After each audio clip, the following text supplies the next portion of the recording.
जय शिव गोरक्ष, जय गुरु गोरक्षनाथ। दोस्तों, साथियों और प्रिय विद्यार्थियों एवं भावी जीवन के बेहतरीन प्रोफेसरों, मैं आपके निमित्त हाजिर हुआ हूँ नेट का पाठ्यक्रम लेकर के और उस पर कुछ बातचीत केंद्रित करने के लिए मैं आपके समक्ष हाजिर हूँ।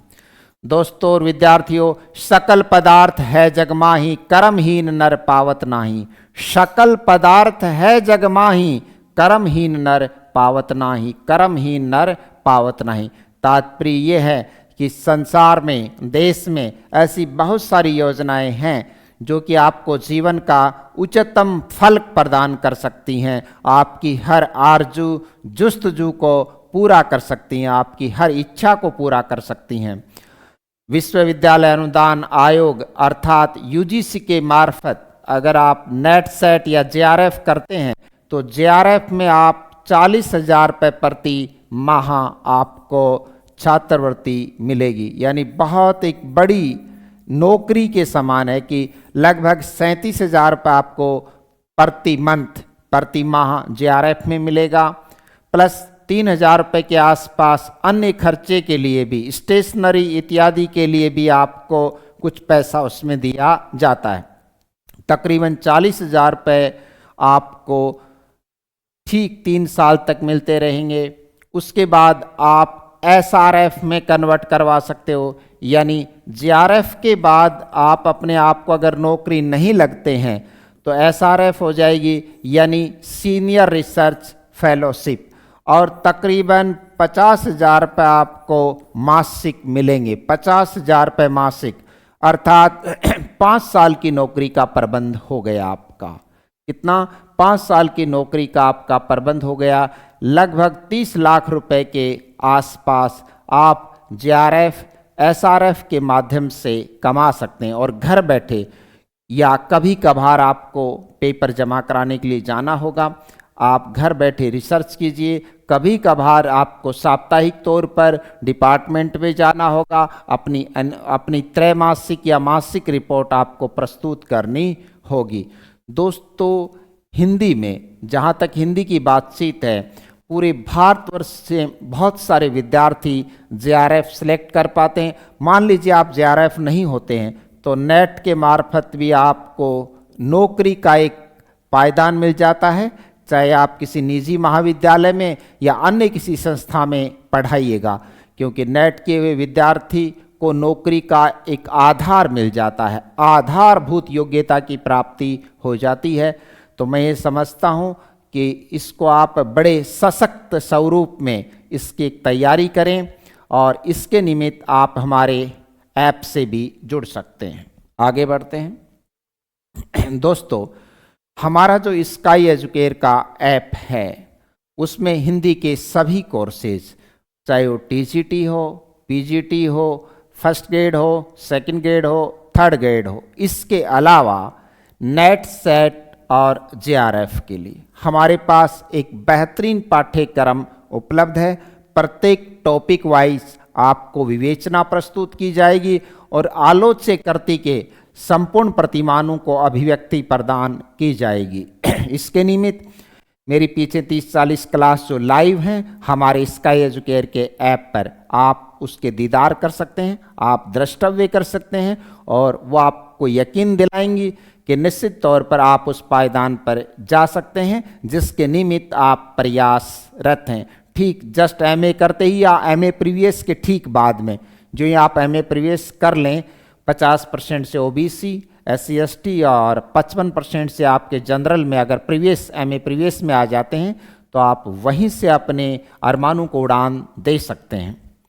क्योंकि दोस्तों, मैं 18 महीने की वैलिडिटी के साथ दे रहे हैं, तो निश्चित तौर पर ऐसा कोई विद्यार्थी नहीं बचा मेरा नेट सेट जेआरएफ में, ऑफलाइन क्लासेज में भी ऐसा कोई विद्यार्थी नहीं बचा जिसका नेट सेट जेआरएफ नहीं हुआ हो। यानी अमूमन विद्यार्थियों का नेट होता है। मेरा ये सर्वाधिक ओरिएंटेड रिजल्ट रहा है इस मामले में, यानी रिजल्ट ओरिएंटेड हिंदी के मामले में। इसके अलावा first grade, second grade, TGT यानी पीजीटी, थर्ड ग्रेड हिंदी का कोर्सेज हमारे स्काई एजुकेयर के ऐप पर उपलब्ध है। विशेषकर बात करें तो यूजीसी यानी एनटीए, नेट सेट और जेआरएफ के लिए आप हिंदी का हमारा न्यू बैच स्टार्ट हो रहा है। नाममात्र का शुल्क यानी 4500 रुपये मात्र में।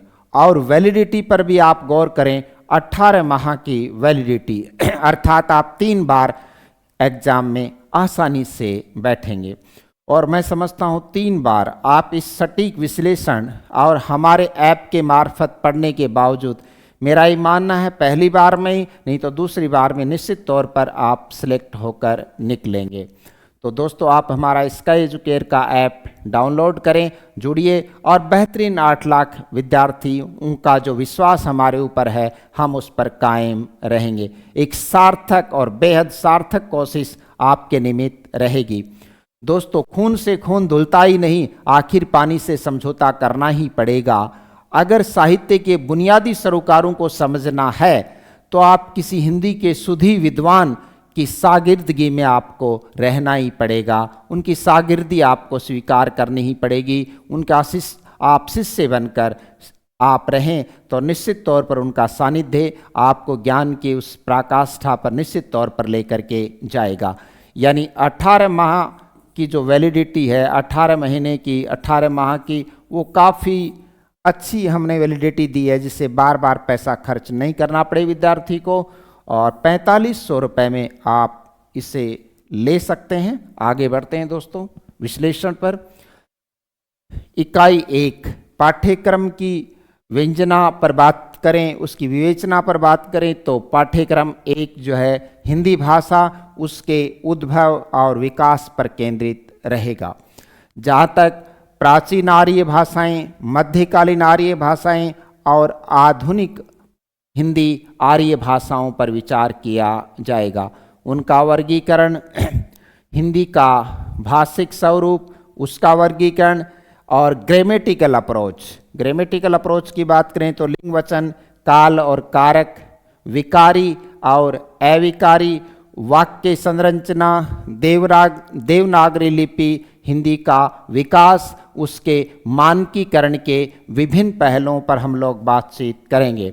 राजभाषा, राष्ट्रभाषा के अंतर को रूपायित करते हुए हिंदी भाषा के विकास को हम समग्रता के स्वरूप में अभिव्यंजित करेंगे और ये कोशिश करेंगे कि आप सार्थक रूप में, चाहे वो ग्रामेटिकल अप्रोच हो, चाहे भाषा का लिंग्विस्टिक ओरिजिन हो, तमाम पहलुओं पर गौर किया जाएगा। आगे बढ़ते हैं। ये आपका पहला इकाई है। इकाई 2 की बात करें तो हिंदी साहित्य का इतिहास, यानी हिंदी साहित्य का इतिहास दर्शन, उसके लेखन की पद्धतियाँ, काल विभाजन, नामकरण, आदिकालीन साहित्य की प्रमुख प्रवृत्तियाँ और कितने प्रकार का साहित्य आदि काल में रचा गया, हिंदी का पहला कवि, इन तमाम तथ्यों पर हम गौर फरमाएंगे। ये हिंदी साहित्य का इतिहास जो है आपकी इकाई 2 से शुरू होता है। पहली जो यूनिट है आपकी वो हिंदी भाषा के उद्भव, विकास और हिंदी भाषा के मानकीकरण पर केंद्रित है। ग्रामेटिकल जो पोर्शन है वो हिंदी भाषा के विकास की अप्रोच में आपको एक ही यूनिट में दिया गया है।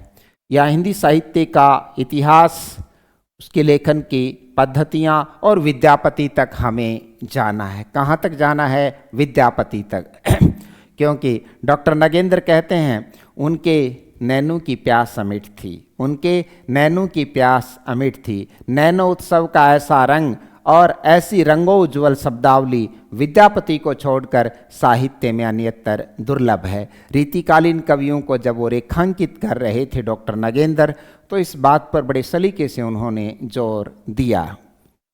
आगे बढ़ते हैं दोस्तों। भक्ति काल यानी पूर्व मध्यकाल एक हताश हिंदू जाति की मनोवृत्ति का परिणाम भक्ति है। मैं इस्लाम के महत्व को भूल नहीं रहा हूँ, फिर भी जोर देकर कहना चाहता हूँ कि अगर इस्लाम भारत में आया होता तो भी भक्ति का बार आना वैसा ही होता जैसा कि है हजारी प्रसाद। इससे पहले हम आचार्य शुक्ल के बारे में बातचीत की, तो इन तमाम तथ्यों पर हम गौर करेंगे। आप हमारे चैनल पे जाकर के पिछले 30 दिन के दरमियान जो लगभग 1.5 महीने से मेरी 30 के आसपास क्लासें हैं, आप उनका विवेचन, अवगाहन और निष्कर्ष निकाल सकते हैं। इसके बाद आप हमसे जुड़िएगा और आपको उन बुलंद इरादों पर ले जाने की मैं पूरी कोशिश करूँगा।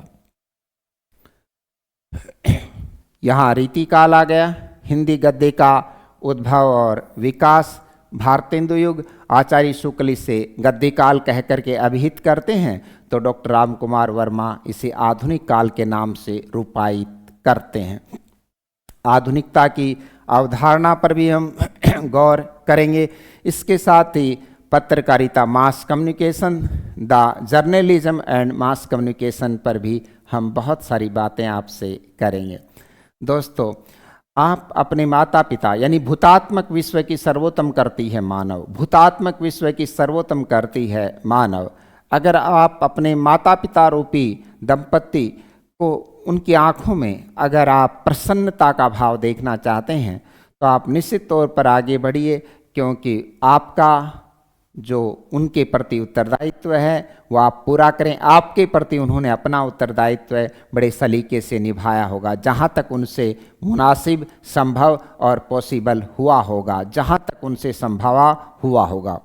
तो दोस्तों, रंग वाले रंग से तस्वीर बदल देते हैं, कमान से निकला हुआ तीर बदल देते हैं। तुमसे हमारे दो आंसू नहीं बदले गए, बदलने वाले तकदीर बदल देते हैं। इसलिए आप एक तकदीर बदलने का फलसफा तैयार करें। जैसा कि मैं अक्सर और अमूमन कहता हूं कि भूतात्मक विश्व की सर्वोत्तम करती है मानव, जो कि कुछ भी करने में एक सक्षम और सार्थक है, सबसे दक्ष है।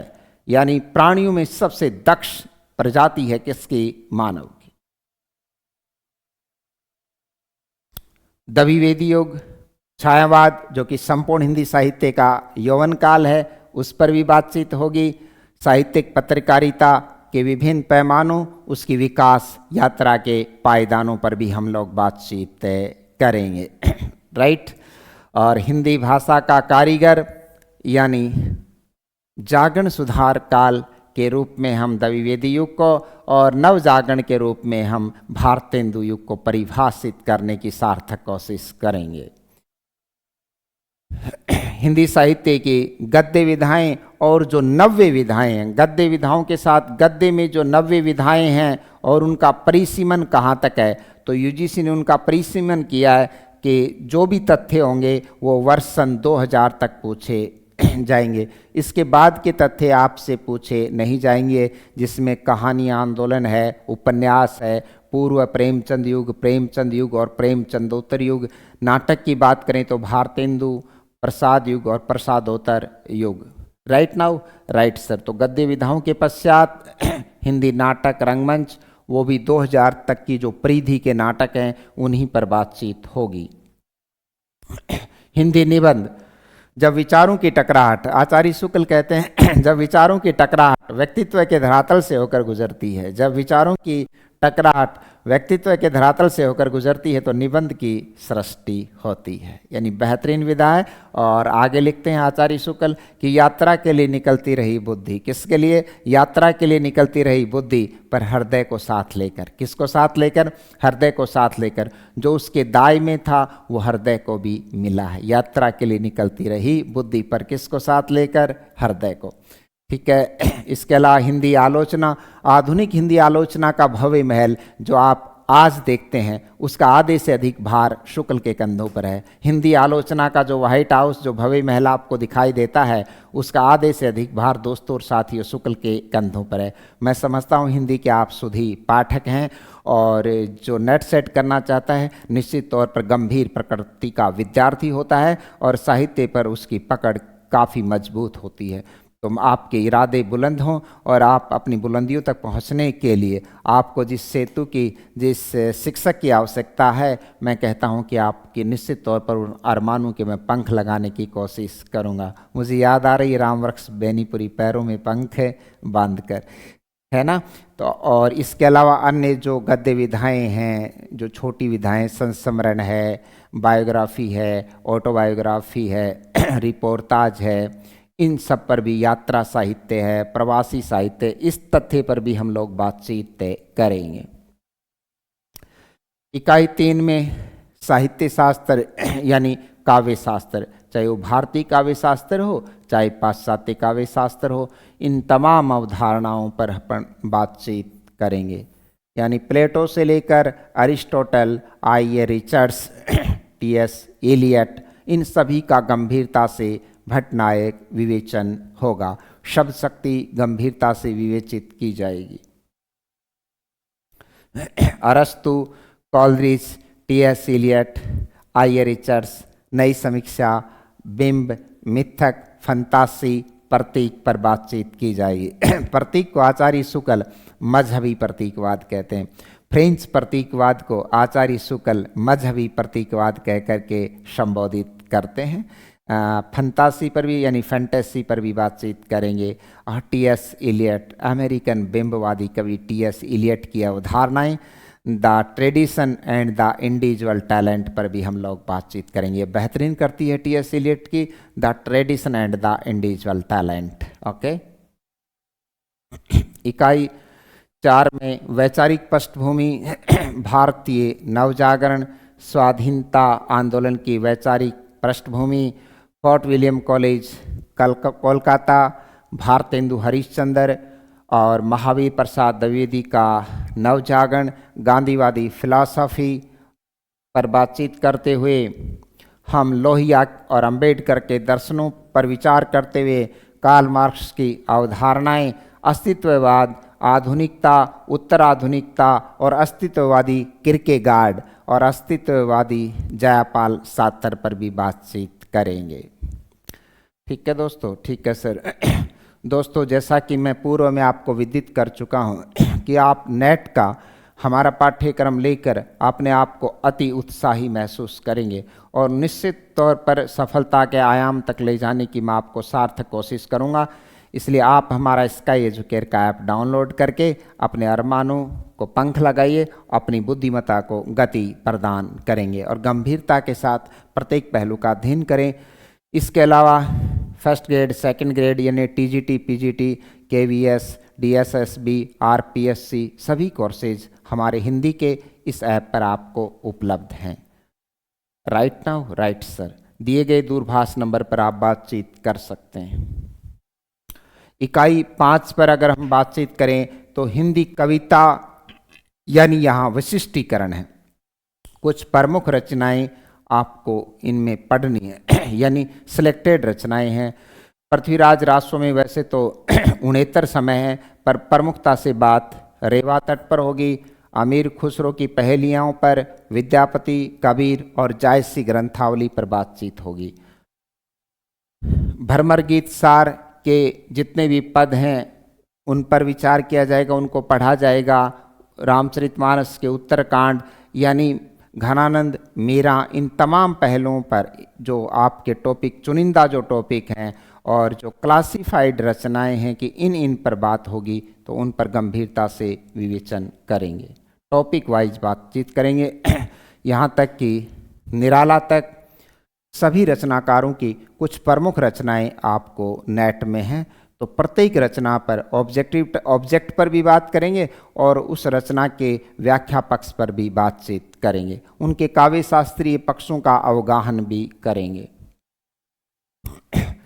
पंत है, महादेव वर्मा है, दिनकर है, बाबा नागार्जुन है, आगे धूमिल तक, सुदामा पांडे, धूमिल तक की रचनाओं पर बातचीत होगी। विशेष है ऐसा देवीणा है आगे की कितनी नावों में कितनी बार है, इन तमाम कविताओं पर बातचीत होगी। इकाई 6 में कुछ प्रमुख हिंदी के उपन्यास शुरू से लेकर, हालांकि लाला श्रीनिवास दास 1882 से औपन्यासिक विधा की वास्तविक शुरुआत मानी जाती है, लेकिन पंडित गौरीदत्त से लेकर हजारी प्रसाद द्विवेदी और भीष्म साहनी के भारत पाक विभाजन पर आधारित तमस और तुलसीदास पर आधारित मानस का हंस, झूठा सच यशपाल, श्रीलाल शुक्ल के राग दरबारी और धरती धन ने अपना जगदीश चंद्र के उपन्यास पर हमारी बातचीत होगी। इसके अलावा इकाई 7 में बात करें तो कुछ प्रमुख कहानियाँ आपकी राजेंद्र भाला घोष से लेकर प्रेमचंद की, सुभद्रा कुमारी चौहान, माधवराव स्प्रे की कहानियों पर विवेचन किया जाएगा। ये सारी कहानियां हैं। और आधुनिक हिंदी कहानी 1915, उसने कहा था, तीसरी कसम, लाल पान की बेगम और आगे की ग्रेगरीन या रोज कहानी पर भी बातचीत होगी। ये तमाम कहानियों का फलक है भीष्म साहनी, चीफ की दावत, निर्मल वर्मा के परिंदे, कमलेश्वर की राजा निर्बंसिया और ज्ञान रंजन की पिता कहानी पर सारी बातें होंगी। बीच में कृष्णाशोक्ति, यानी प्रत्येक टॉपिक टू टॉपिक वाइज आपसे प्रत्येक टॉपिक पर बातचीत होगी। इसके निमित्त आप जब जुड़ेंगे तभी आप महसूस करेंगे कि धीरे धीरे एक अनवर्त प्रक्रिया में आप एक सिलेबस का जो अवशोषण करेंगे और उसमें जो अपना ज्ञान को संचित करेंगे, तो अपने ज्ञान सुधा सागर को जो ही आप बढ़ाएंगे तो आप जो सारस्वत पुत्र हैं और इस सारस्वत हिंदी प्रदेश में जो ही आप प्रवेशित होंगे, निश्चित तौर पर आपको ये अनुभव होगा कि हाँ, जो हम सोचते हैं उसे ठीक से हम कर पाएंगे और हम हिंदी और अपने विषय और स्वयं अपने प्रति न्याय कर पाएंगे। तो आप जुड़िए, हमारे ऐप को डाउनलोड करिएगा। मैं आपका डॉक्टर साहिल गुर्जर। इकाई 8 की बात करें तो जो कि हिंदी नाटक पर केंद्रित रहेगी। भारतेंदु युग में दो ही विधाओं को विशेष महत्व मिला, नाटक और निबंध। दोनों ही नए से स्टार्ट हैं। कहानी भारतेंदु युग में नहीं रची गई, उनकी शुरुआत द्विवेदी युग में हुई। तो यहाँ नाटक पर बातचीत होगी, तमाम जो प्रमुख नाटक हैं उनकी समीक्षात्मक रूप में बात होगी। ये तमाम नाटक हैं। आषाढ़ का एक दिन है, आधे अधूरे है, मनु भंडारी का महाभोज, उपेंद्र नाथ अस्क, नीला मुझे माफ़ कर दो, है ना, अंजो, दीदी, छठा बेटा, ठीक है, इन सब पर बातचीत होगी।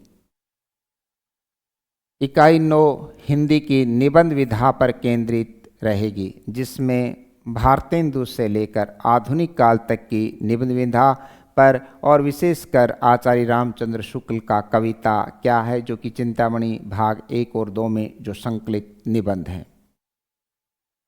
विद्यानिवास मिस्र, संस्कृत में मेरा जन्म हुआ, अंग्रेजी का मैंने स्तनपान किया और छा मिली भोजपुरी के धानी आंचल की, वहाँ से लेकर के और मार्क्सवादी नामवर सिंह तक बातचीत करेंगे। कुबेरनाथ रॉय ललित निबंधकार हैं। 2 तो आपके यहाँ बेहतरीन ललित निबंधकार हैं, कुबेरनाथ रॉय और विद्यानिवास मिस्र।